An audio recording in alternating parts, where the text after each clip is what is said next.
जिसे दुनिया ने छोड़ दिया उसे जगन्नाथ ने थाम लिया। ओडिशा के पुरी में 40 साल का सुमित अपनी पत्नी सुरभि और 8 साल के बेटे पीयूष के साथ रहता था। पीयूष का कुछ दिन पहले ही जन्मदिन था, जिसमें उसे तोहफे में साइकिल मिली थी।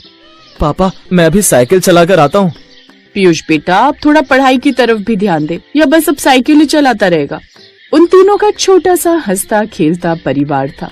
कुछ देर बाद पीयूष साइकिल लेकर निकल पड़ा, लेकिन कुछ दूर चलते ही एक पत्थर से साइकिल टकराने पर उसका बैलेंस बिगड़ गया और उसका सर जाकर एक पेड़ से टकरा गया। पेड़ से टकराने के कारण उसके सर पर गंभीर चोट लग गई। उसे जल्दी से अस्पताल ले जाया गया, लेकिन वहाँ जाकर पता चला कि पीयूष कोमा में जा चुका है। और ऐसे ही कुछ दिन बीत गए। सुमित और सुरभि अपने लाल के उठने का इंतजार करने लगे, लेकिन काफी दिन बीतने के बाद भी वो होश में नहीं आया। और फिर एक दिन, आपके बेटे में अब जान नहीं बची है, ये अब कभी उठ नहीं पाएगा। नहीं, ऐसा मत कहिए डॉक्टर साहब। देखिए, हम कुछ नहीं कर सकते, अब आप इसे घर ले जाइए। डॉक्टर साहब, आप एक कोशिश तो करके देखिए। आप बेकार ही अपना और हमारा समय बर्बाद कर रहे हैं। हमने कहा ना, आप इसे ले जाइए यहाँ से। ऐसा कहकर डॉक्टर ने उसे वहाँ से जाने के लिए कह दिया। सुमित को उस वक्त ऐसा लग रहा था जैसे किसी ने उससे उसके प्राण छीन लिए हो। उसकी दुनिया जैसे थम सी गई हो। सुमित ने अपने 8 साल के बेटे पीयूष को गोद में उठाया। तभी पत्नी ने उसे रोकते हुए कहा, सुमित, कहाँ ले जा रहे हो हमारे बच्चे को? उसे कहाँ ले जा रहे हो? उसकी जान को खतरा हो सकता है। मैं इसे अपने नाथ के पास लेकर जा रहा हूँ। अगर कोई मेरे बच्चे को बचा सकता है तो वो सिर्फ जगन्नाथ है। अब मुझे बस उन्हीं से उम्मीद है। ऐसा कहकर सुमित अपने 8 साल के बेटे को लेकर जगन्नाथ मंदिर की ओर नंगे पांव ही निकल पड़ता है और रोते हुए अपने बच्चे के प्राणों की भीख मांग रहा था। कुछ देर बाद वो पुरी पहुंचा, जहां समुद्र की लहरें हवा की हल्की ठंडी थपकियों के साथ मानो भगवान जगन्नाथ की महिमा गा रहे थे। तभी सुमित बाहों में अपने कोमा में पड़े बेटे पीयूष को संभाले आंसुओं से भीगा चेहरा लिए जीवन मरण के बीच डगमगाते कदमों से मंदिर के विशाल द्वार की ओर बढ़ रहा था। तभी सिक्योरिटी गार्ड उसे रोकता है।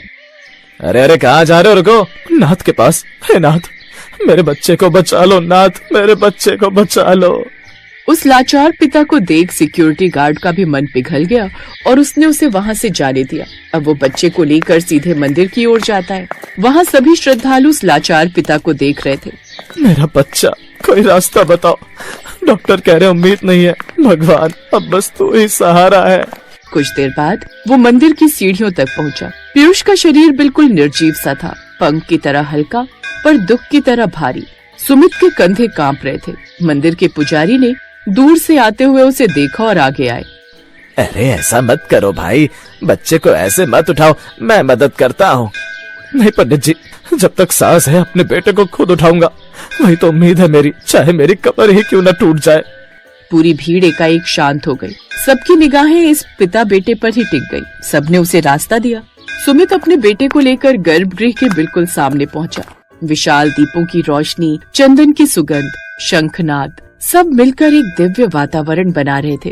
पर उसके लिए इस समय सिर्फ उसका बेटा ही संसार था। वो जमीन पर घुटनों के बल बैठ गया और फपक पड़ा। हे जगन्नाथ, तू दीनों का नाथ है। तूने समुद्र मंथन झेला, अनेकों जीवों का उद्धार किया। आज एक पिता तरस रहा है तेरी कृपा के लिए। तू चाहे तो मुझसे सब छीन ले, लेकिन बस एक बार मेरे बच्चे की सांसें लौटा दे। मैं जीवन भर तेरी चौखट पर माथा टेकता रहूंगा। बेटा, क्या हुआ बच्चे को?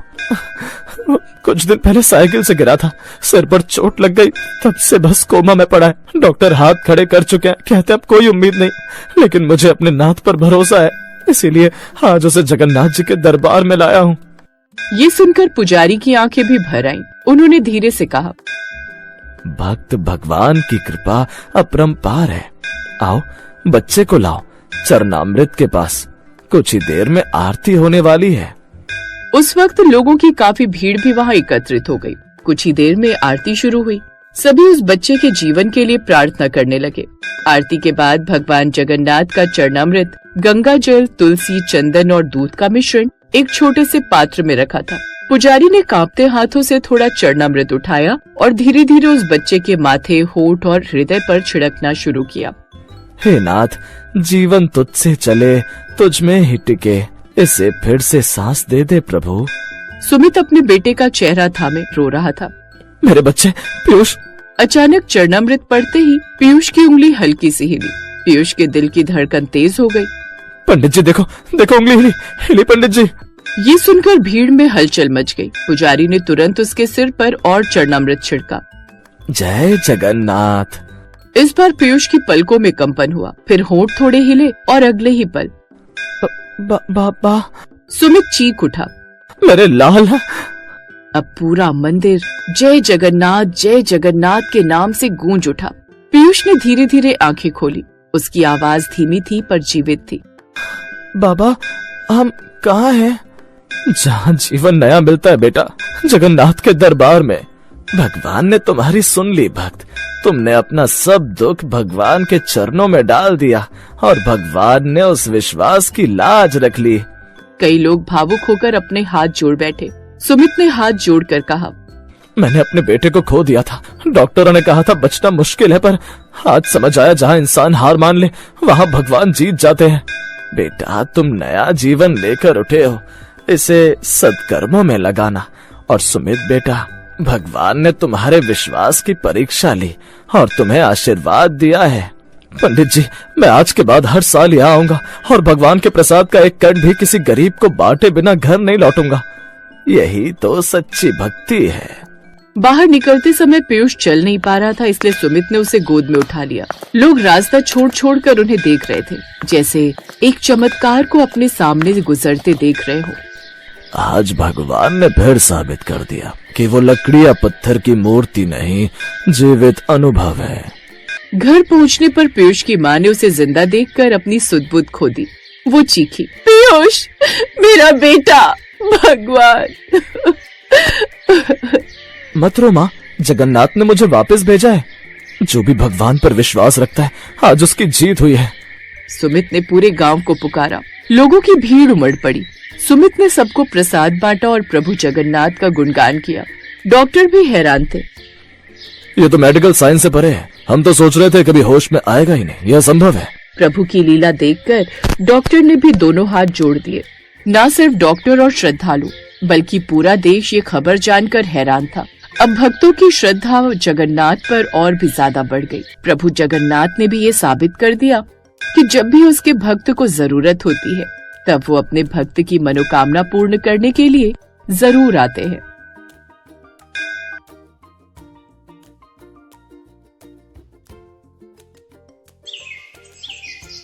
उड़ीसा के पुरी में स्थित जगन्नाथ मंदिर भारत के 4 पवित्र धामों में से एक है, जहां हर साल आषाढ़ माह में भव्य रथ यात्रा का आयोजन होता है।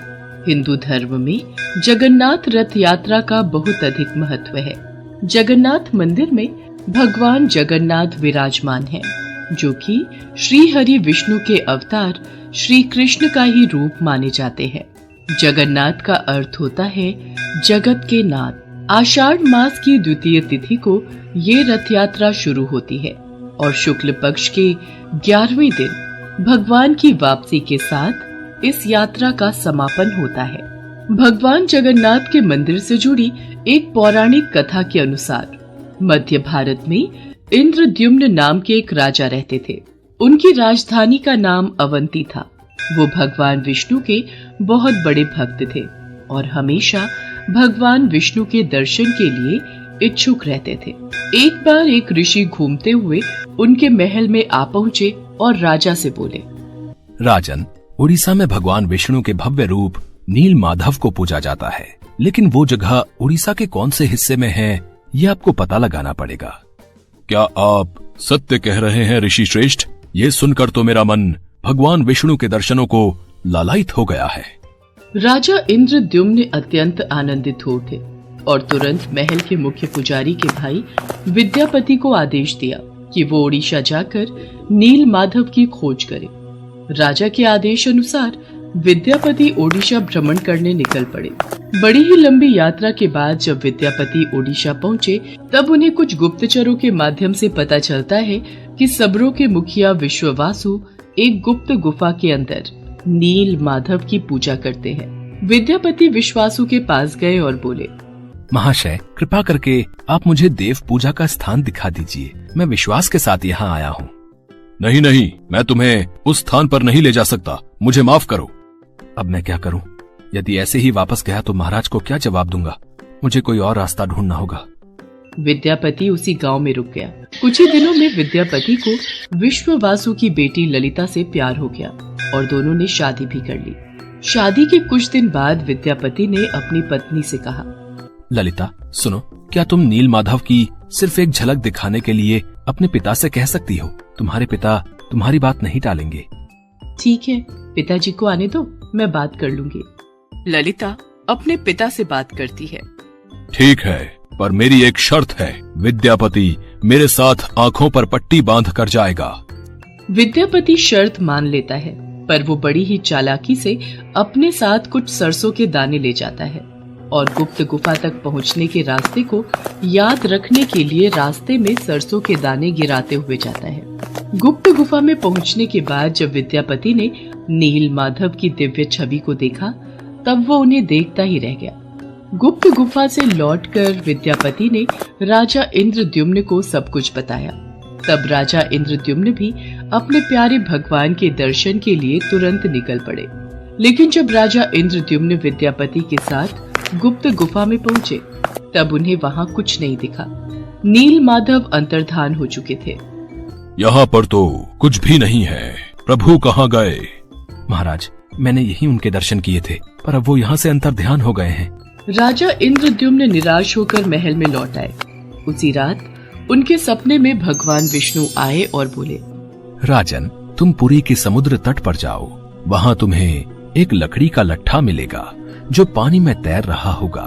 उसे लेकर आओ और उस लकड़ी से मूर्ति का निर्माण करो।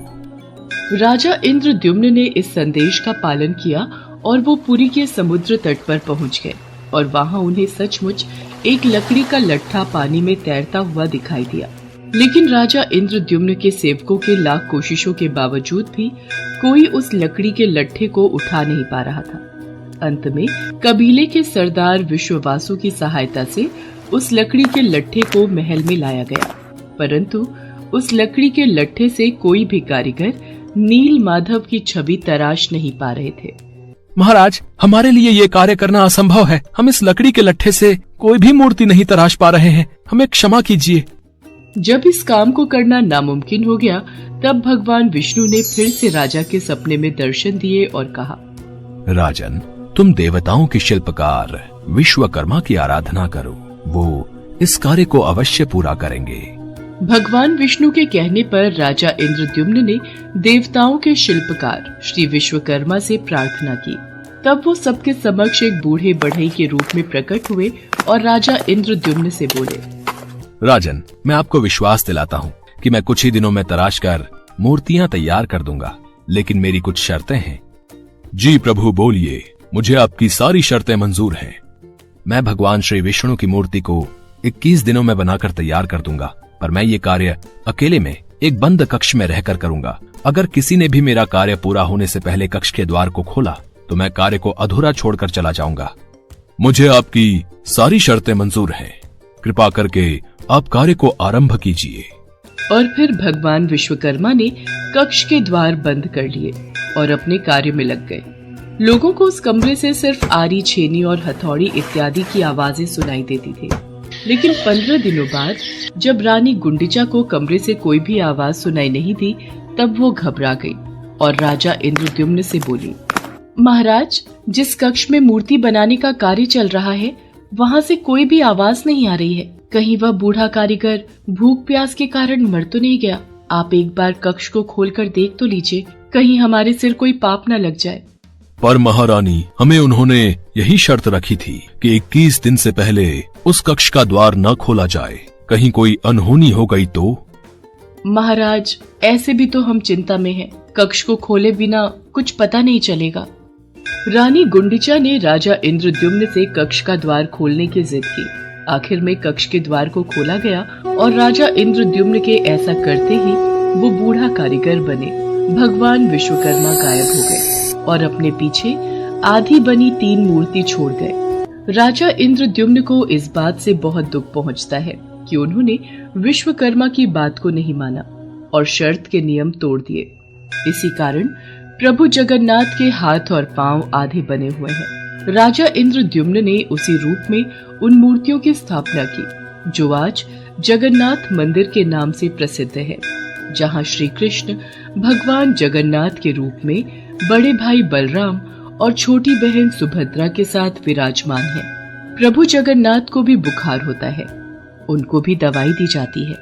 कभी कभी वो ठीक हो जाते हैं, पर कभी कभी नहीं। उनका पुनर्जन्म होता है, जिसे नव कलेवर कहा जाता है, जो हर 8 साल, 12 साल और 19 साल में एक बार होता है। इन दिनों उड़ीसा सरकार पुरी में अंधकार का ऐलान करती है और कुछ खास पुजारी अपनी आंखों पर लाल कपड़ा और हाथों में लाल कपड़ा बांधकर पुरानी मूर्ति से कुछ रहस्यमयी चीज को निकालकर नई मूर्ति में लगा देते हैं, जिसे ब्रह्म पदार्थ कहा जाता है। ब्रह्म जो जीवन का प्रमाण देता है। जैसे प्रत्येक मनुष्य के शरीर में आत्मा होती है, उसी प्रकार प्रभु जगन्नाथ के शरीर में ब्रह्म या परमात्मा रहते हैं। यही कारण है कि प्रभु जगन्नाथ दुनिया के एकमात्र जीवित ठाकुर जी हैं, जो भक्तों की पुकार सुनते हैं, समझते हैं और उनकी इच्छाओं को पूरा करते हैं। श्री जगन्नाथ मंदिर के ऊपर स्थापित लाल ध्वज सदैव हवा की विपरीत दिशा में लहराता है। प्रतिदिन सायंकाल मंदिर के ऊपर स्थापित ध्वज को मानव द्वारा उल्टा चढ़कर बदला जाता है। कहा जाता है कि जब श्री कृष्ण की मृत्यु हुई थी, तब एक बहेलिये ने ही उनका अंतिम संस्कार किया था, लेकिन उस वक्त श्री कृष्ण का दिल आग में जला नहीं था, जिस वजह से बहेलिये ने उस हृदय को लकड़ी के गुच्छे में बांधकर समुद्र में प्रवाहित कर दिया था, जो फिर बहते बहते पुरी के समुद्र तट पर पहुंचा और वहां से फिर राजा इंद्रद्युम्न ने उसे प्राप्त कर प्रभु जगन्नाथ की मूर्ति का निर्माण